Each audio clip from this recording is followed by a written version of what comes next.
Co-presented by Vimal. बोलो जुबान केसरी.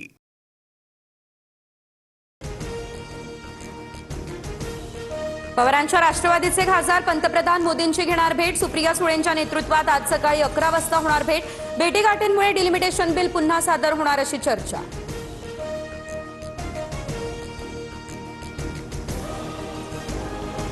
आमचे 8 खासदार डिलिमिटेशन विरोधात मतदान करतील.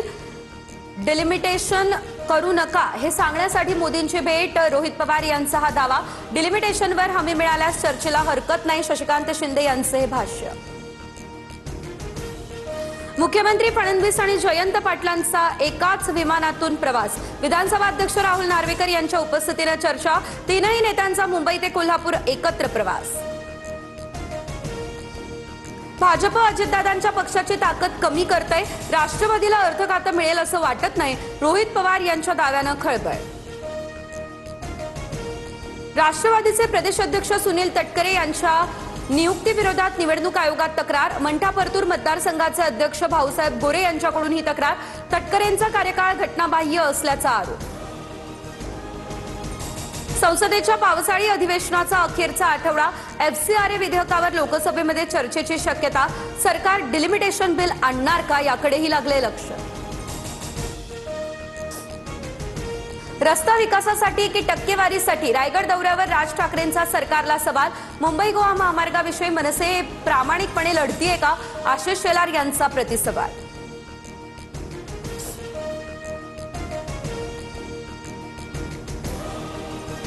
समाज बांधवांसाठी कोणत्याही स्तरावर जायला तयार. जीवघेणं उपोषण करू शकतो तर कुणाचा जीव घ्यायलाही मागे पुढे बघणार नाही, जरांगेंचा इशारा. चर्चेतून मार्ग काढणार मंत्री उदय सामंत यांचं हे आश्वासन.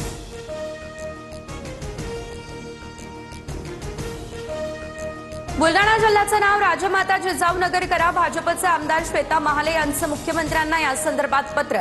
मुख्यमंत्री फडणवीसांकडून तात्काळ कार्यवाही करण्याचे निर्देश.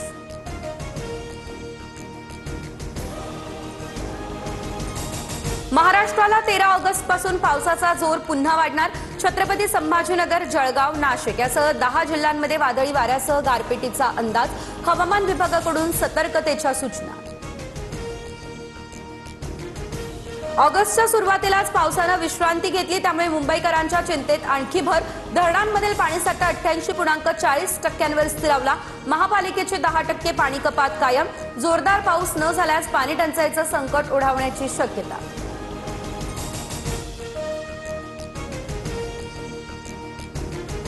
गोसेखुर्द धरणातील जलसाठा नियंत्रित ठेवण्यासाठी पाण्याच्या विसर्गात वाढ. धरणाचा 15 दरवाजे अर्ध्या मीटरने उघडले. नदीकाठच्या नागरिकांना सतर्कतेचा इशारा. अहिल्यानगरमध्ये पालिका कंत्राटी कर्मचारी धीरज परदेशी यांच्या हत्येनंतर बंदची हाक. या प्रकरणामध्ये आतापर्यंत 5 जणांना अटक. कल्याणच्या खडकपाडा परिसरात उच्छाद घालणारा भटका कुत्रा अखेर जेरबंद. सिडको परिसरामध्ये मध्यरात्री श्वान पथकानं केली कारवाई. कुत्र्याचा एका दिवसात 150हून अधिक जणांना चावा, दोघे गंभीर. Co-presented by Vimal. बोलो जुबान केसरी.